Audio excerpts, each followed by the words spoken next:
കോൺഗ്രസിനെ സംബന്ധിച്ചോളം ഒരുമിച്ച് നിന്നാൽ മുന്നണിക്കും കോൺഗ്രസിനും വലിയ നേട്ടമുണ്ടാകും എന്ന കാര്യത്തിൽ തർക്കമില്ല എന്നൊരു കൃത്യമായ ഒരു സന്ദേശമാണ് ഈ തദ്ദേശ തെരഞ്ഞെടുപ്പ് നടന്നത്.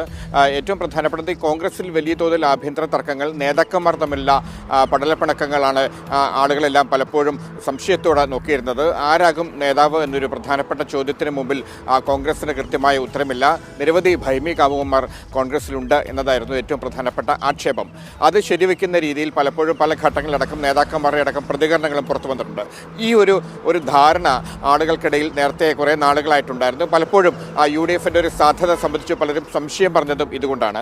പക്ഷേ ഈ തദ്ദേശ തെരഞ്ഞെടുപ്പ് കോൺഗ്രസിനെ സംബന്ധിച്ചോളം UDFിനെ സംബന്ധിച്ചോളം വലിയൊരു ഊർജ്ജമാണ്. ഒരുമിച്ച് നിന്നാൽ, തർക്കങ്ങളില്ലാതെ ഒരുമിച്ച് നിന്നാൽ, കൃത്യമായ ദിശാബോധത്തോടു കൂടി മുന്നോട്ട് പോയാൽ UDFിന് കേരളത്തിൽ തിരിച്ചെത്താൻ കഴിയുന്ന, അധികാരത്തിലേക്ക് തിരിച്ചെത്താൻ കഴിയുന്ന ഒരു രാഷ്ട്രീയ അന്തരീക്ഷമുണ്ട് എന്ന് UDF നേതൃത്വത്തിനും കോൺഗ്രസിനും ഇപ്പോൾ ബോധ്യമായിട്ടുണ്ട്. അതുകൊണ്ടാണ് ഇന്നലെ VD